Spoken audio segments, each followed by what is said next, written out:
we're here with you today. Sarita and Haydee, you can hear me? And I'm seeing your motion. I'm guessing that we're all good. So we want to start out things, culture of experimentation. So my background, my name is Dave Mathias. We're going to go around, introduce ourselves, give it a little context of why we care about this. And well, to be honest, why you should care about this too. And obviously you registered, so you do care about this and you're attending. Is, I used to be an organic chemist. I came from more a science background initially before I actually became an attorney and then eventually into product. And so obviously as a scientist, experimentation is everything. You're always forming your hypothesis, you're testing and just iterating. And so certainly that's sort of the origin for me always being as a young kid into science. But throughout life, you constantly have questions that you're being asked to decide as a product manager or innovation or CX or whatever you're doing. And the first instinct, of course, is to go with our gut. But of course, our gut's usually wrong, as anyone around behavioral science, Sarita and Haydee both know. And so certainly one of the things is, how can you better experiment? And so the challenge is even when you realize that, trying to build a culture of experimentation at your organization is tough, right? So because we have others that we're trying to convince and change behavior and get them bought into using experimentation more. And certainly we're going to each share some different stories, and especially Sarita and Haydee are going to be providing a lot more of that. I'm going to sort of play a little bit of a moderator role. As the initial part, though, I'm going to ask a question through the polling.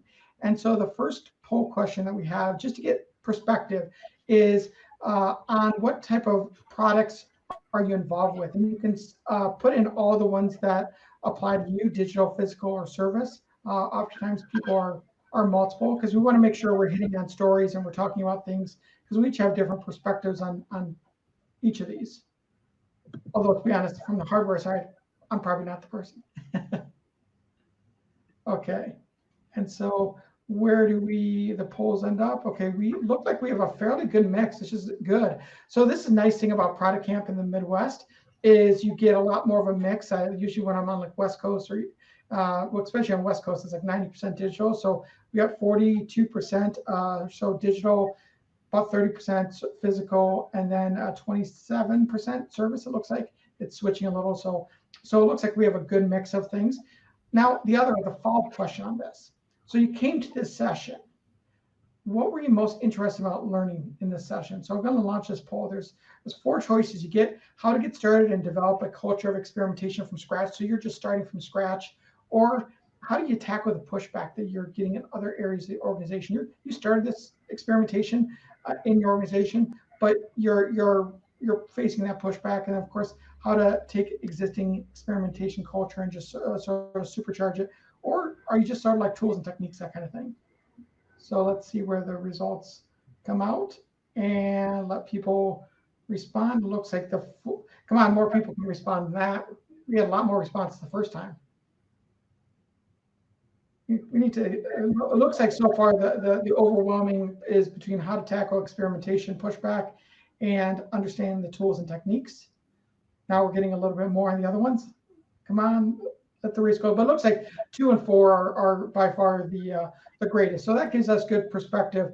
And certainly I think both Sarita and Haydee can do an awesome job. And so Haydee and I actually met through ProductCamp in ProductCamp Chicago. She's out of Illinois right now. And actually Sarita and I were introduced by a person before ProductCamp, and she was actually our ProductCamp speaker maybe 3 years ago now, I think, at ProductCamp Twin Cities. And so both at the time, both Haydee and Sarita I was introduced to, fortunately, through ProductCamp involvement. So you can meet awesome people like both. And let's start with Haydee. Maybe Haydee, if you want to give some of your background, how you've used experimentation, and anything else you want to share with the audience. Sure. Thanks, Dave. I've been doing A/B testing and experimentation for the last 8 years over 3 different organizations. So I've been at Hyatt, Ticketmaster, and NCSA, where each of the companies have introduced A/B testing and user testing as part of the process. But in each of the cases, the story was different. And so this may speak to the desire for some people who are on the digital side to learn a little bit more about what they can do as well as service, because I have tackled both. When I was at Hyatt doing product work, I went in and basically helped develop the A/B testing culture from scratch. So there was nothing there. And this was something that I was doing behind the scenes and advocating for. And my personal passion and working with others as allies helped me make that shift over at Hyatt on the team. We worked strictly on the digital side, so more within A/B testing on our Hyatt.com website, predominantly within the booking reservation pathway. At Ticketmaster, that was actually a very interesting culture there. I worked in the resale division, and their primary sales was based over in LA, and they had just started an A/B testing culture there, whereas resale division based out of Chicago had no experience at it at all. So there, I developed it from scratch from the resale division, but then allied and collaborated with the primary sales team so that we could coordinate the use of tools and processes, and then be able to share our learnings with each other so that we could actually have greater impact inside of the enterprise. And at NCSA, instead of being purely digital, it was actually a hybrid model. It's a service organization. And so there, the sales as well as customer support are very heavily oriented on people. And so it's a very high touch environment. And in that situation, because the business model was so unique, instead of being able to do off the shelf software, had to do something that was custom. So created the custom backend infrastructure to power the A/B testing that we were doing on websites. And then also spent a lot of time working directly with our service folks on the customer support side to identify ways to create A/B tests that were just being done strictly by restructuring teams, modifying processes, modifying how we interact with our customers, so with talk scripts. And so that was a really unique space there as well. So in the last 8 years, then I've worked in very different environments, different industries, and with different tools. So if any of those sound interesting as we talk further about whatever your questions are, I'd be happy to answer them. Yeah, So, that's a good point to enter in any questions you might have in the Q&A section. It will help us be able to identify those. We want to bring those up. Now, Haydee, maybe just add on to that a little bit about maybe one of your examples of how you expanded experimentation in the organization. Maybe at Hyatt might be a good story to chat with from a start, because I think you had some of that pushback there initially. yeah, at Hyatt, that was actually surprisingly the place that I had the greatest pushback. I think part of it may be rooted in that we were a very mature organization, very successful organization. The brand name was very powerful. And so when you're looking at trying to do A/B testing when things are going well, it's very hard to develop that level of urgency internally. And so even though I knew that there were opportunities for us to optimize, even in our mature setting, there wasn't a lot of traction that I was able to get with my manager or the executives. But given my background, and my background is in anthropology, ethnographic research, user research, so I had a personal passion in this space and thought just because it's working now doesn't necessarily mean it's working optimally. And at the time, I was also responsible for running online reservations across the world. So it was also looking at it from multiple countries, multiple languages. And I thought, okay, let's look at this in a bigger way. Despite trying to encourage people to move in that direction and then trying to explain to them how we could do this quickly and easily and inexpensively, there was no interest. And so this is where I wound up actually using personal allies that I had inside of the organization. A friend of mine was an analyst there who he loved the idea of going in and doing this type of research himself because he was looking at the numbers and would like to be able to see, how small changes could make things impactful. I also had individuals on the UX side who were open and capable of being able to make some small tweaks. And so with lunch sessions and just working behind the scenes, because we all eventually have some downtime, all these individuals really kind of came together and then donated their time essentially is what they did. And then we would sit together in our kitchen and then talk through, what, we could see as possible experiments, what we had guesses about. And then once we had formulated what we thought could be an easy win, we went and took that in front of the team and said, hey, look, it's going to only take us 20, 30 minutes to throw this up. We can reuse some of the tools. We won't need a developer to do this. And then we started doing that for the first experiment, and they're like, fine, go ahead. And then we started seeing some incremental wins, and small changes on such a major brand can be quite impactful to the bottom line. So the first experiment then led to another very simple experiment as well, the third experiment. And then after a while, they started scratching their heads. This does actually seem to be something that's actually generating improvements. And it's like small little changes in layout and color. So we weren't doing anything bold or crazy.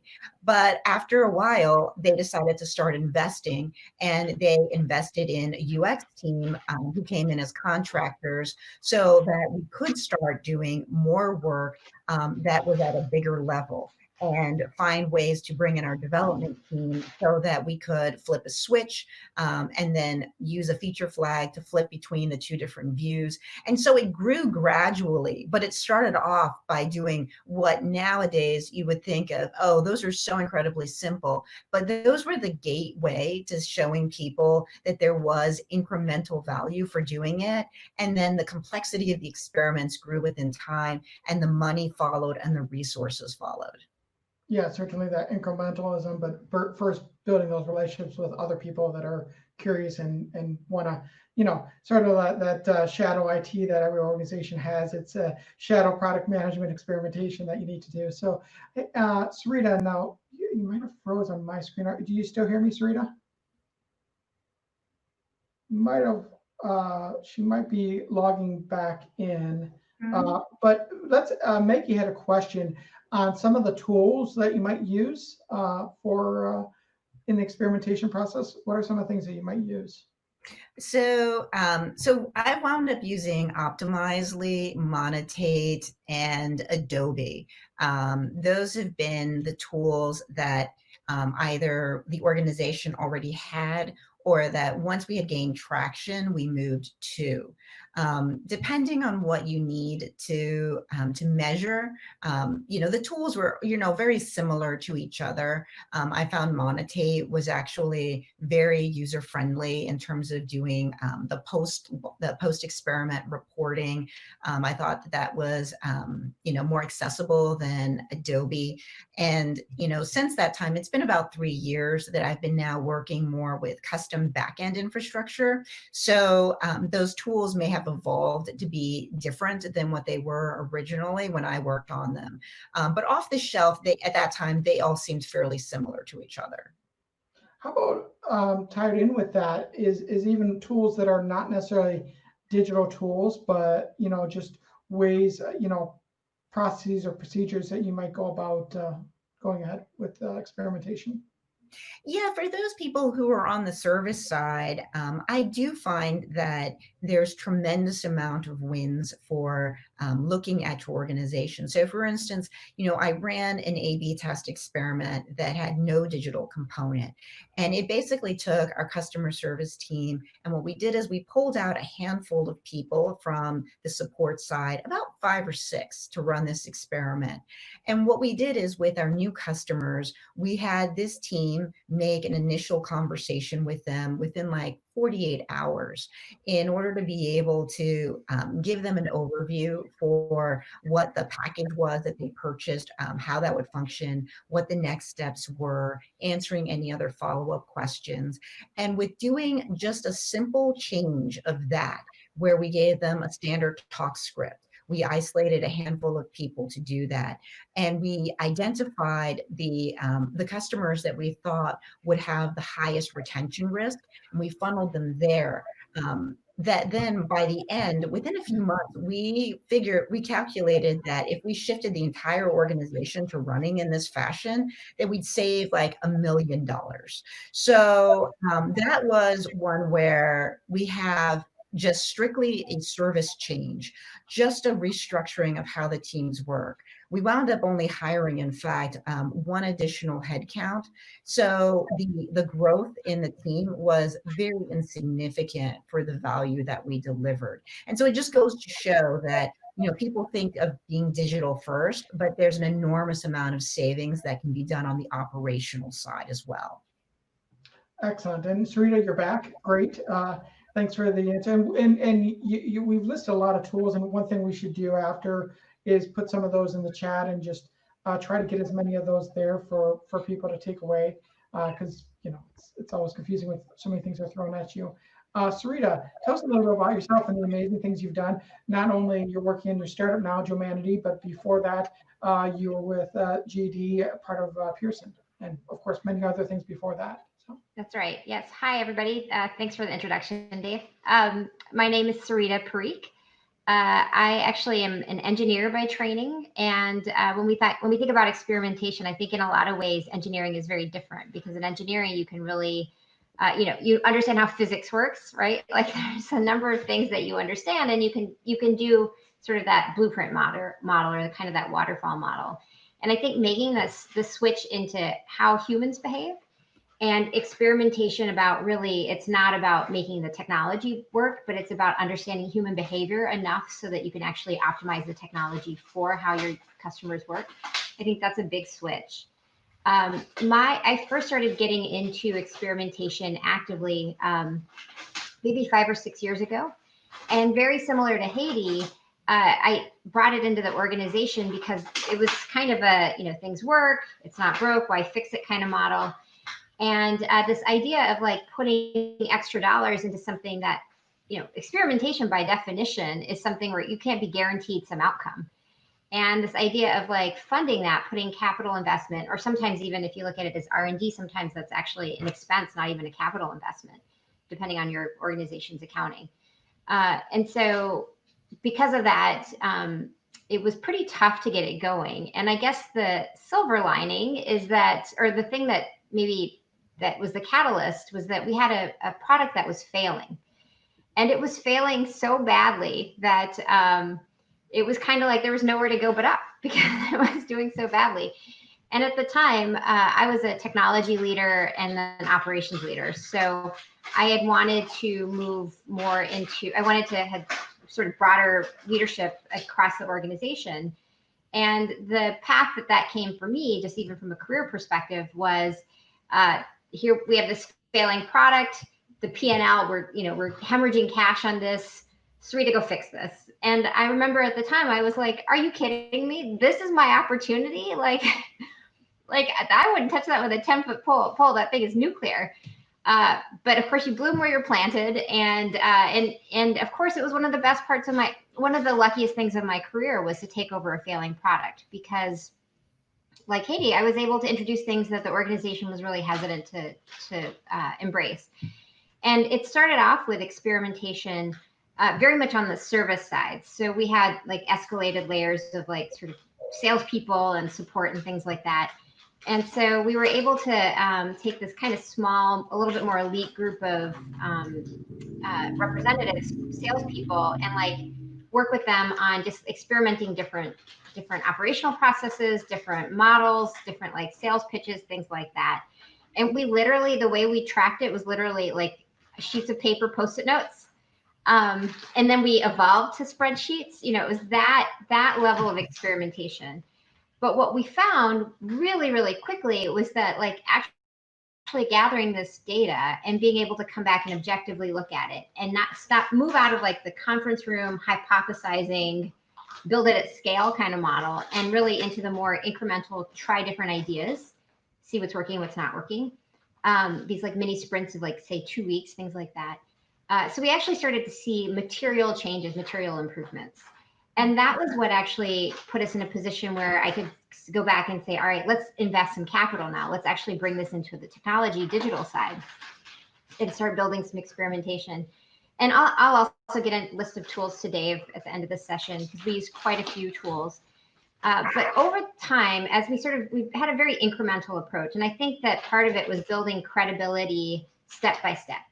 You know, like do an experiment and also in a way, like if the experiment fails, you know, of course, reframing that to a learning, not a failure.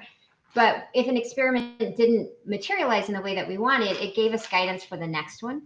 And so that sort of incremental kind of building was something where it was like, for example, routinely I would say, I'm convinced that if we make this value proposition on this product, this is gonna materially impact sales, right? And then we try it and it didn't work. And it was very humbling in the best possible. Honestly, I think it's like liberating, humbling, because now I'm not very attached to my opinion. I just feel like everything that happens, I'm like, let's test it. If we can test it, let's test it. So as we started building it into the technology, that was, of course, a much bigger leap, building it from a technology perspective than just like sort of having daily sprints with these sales team. And so on the technology side, of course, there's a lot of infrastructure around A/B testing. There's a lot of just refactoring that had to happen. And so again, we tried a model of like, where can we kind of go on the outskirts? Like, so rather than delving into the core of the product, how can we kind of do testing more around the sort of edges, and again, build ourselves some incremental credibility so that we can warrant what ended up being a multi-$100,000 investment on this product. And I will say, like, we quadrupled, I mean, granted, it was a failing product, so the base was quite low, but we quadrupled the outcomes on and the results on this product and built so much more credibility because we were tanking in the market on this product. So, so because of that, like that was maybe a couple of years of work, year and a half. And because of that, then I was able to take the core product that we had for the business unit I was in at Pearson and do a pretty significant overhaul. And that was a position where we knew like every, 0.1% of conversion, like every step along the funnel where we could convert to like even a fraction of a percent was like a 6-figure impact or even 7-figure impact. And so I think I guess maybe my biggest takeaways are sometimes we come in and we have these grand visions, and I think for experimentation it actually serves my personal experiences. I found a model. The model that worked for my experience was starting smaller. Mm-hmm. Especially if you're in an entrenched organization that's not ready to embrace this and not ready to make that kind of capital investment. As Dave mentioned, I've been starting a startup. And so now, of course, and it's a digital startup. And so now, of course, experimentation is built into it from the beginning because we have evidence for that. And I think most modern organizations would go that model. But I think if you're in an organization like Hyatt or Pearson or United Health Group, where you have 50 years, 80 years, 100 years of the way it's been done. I think it's more about finding allies, building credibility, building evidence, and doing something where you can continue to do what's on your plate right now. And also as additive work, start these experimentation things, build the bandwagon amongst your colleagues. There's a lot of, I think it's as much relationship as it is like work and systems development. Yeah, I agree with what Sarita has said because especially in a place like NCSA where I'm at, the relationships were paramount. It's more important that I had the right relationships actually at each of the organizations than the infrastructure, because the relationships were critical in order to get the buy-in and the willingness. And so, part of what was unique at NCSA was that the mandate to move to A/B testing came from the executive team. It didn't come from below, but those who were in the middle were the ones who were the most resistant.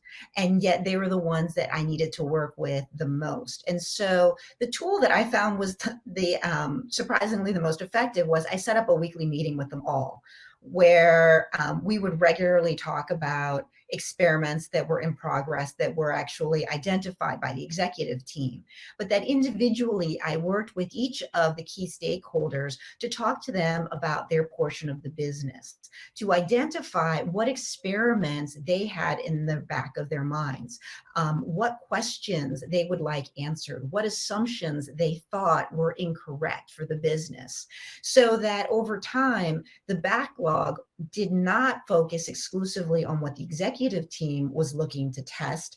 I wound up having it a mix of executive mandate as well as those that came from middle management. And those, like the one that I gave as an example for service, where that was helping that stakeholder restructure part of his team and then create the methodicalness behind an A/B test with his team, was something that wasn't even essentially on the mandate. So this was above and beyond, just like Sarita said, it was additive work.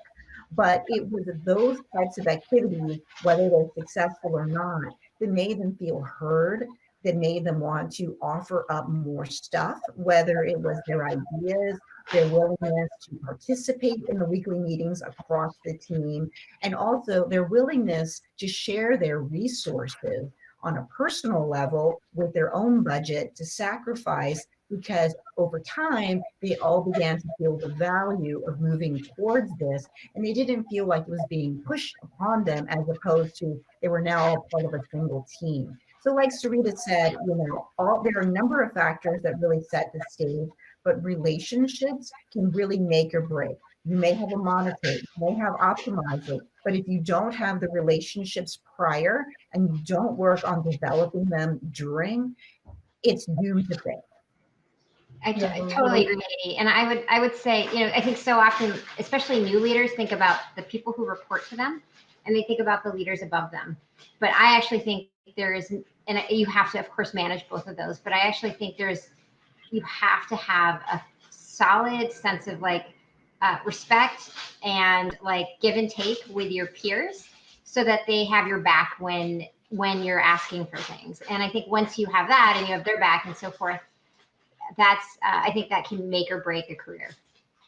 Well, it's amazing how quick this goes because we're already out of time, but I did put our LinkedIn in the chat. I know we got on a couple minutes late, but I also want to be respectful of others and the other sessions that they're going to be going to.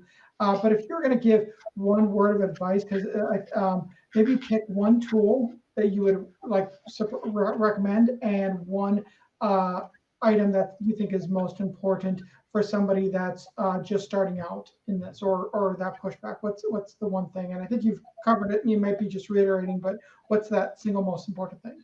How about you starting, Haydee? Sure.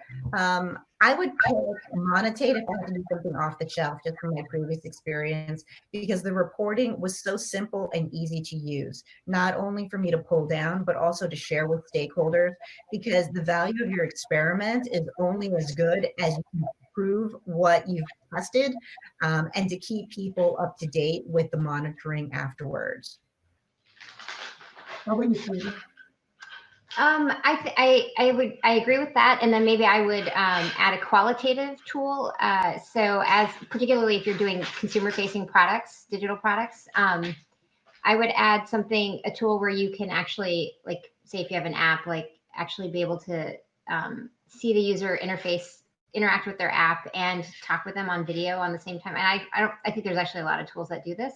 Yeah, but it's a little bit of giving your team a chance to have a step into the ethnographic side, because if they have that step, I think it gives them context for almost everything they do moving forward. Yeah, for qualitative, I would go with usertesting.com, because we were able to launch, remote sessions. We could let them run overnight. We could hear the person talk through what the experiment was that we gave them, and we can watch as a team the video and use the video clips and the testimonials from there for any future presentations to really explain why we're going down a certain pathway. So I was thinking completely quantitative. Thank you, Sarita, for pointing out the qualitative side as well. Yes, well, Sarita has a tendency to do that. She comes in at just the right moment with the right thing. So, well, it's great talking with each of you. Recommend everyone, you should connect with Sarita, you should connect with Haydee, certainly connect with me. and you'll get a lot of good wisdom and learn more about what humanity. It's going to be coming out soon with the alpha, I believe, is just around the corner. So definitely see what Sarita's doing, and she's going to be looking for alpha users. So so I definitely would recommend that. And Haydee's working on a brand new thing at her very shadow level, but it'll be exciting to hear what's happening with you, Haydee, in the coming months. Mm-hmm. Have a good one. Thank you. Thank you so much, Dave. Thank you, Haydee.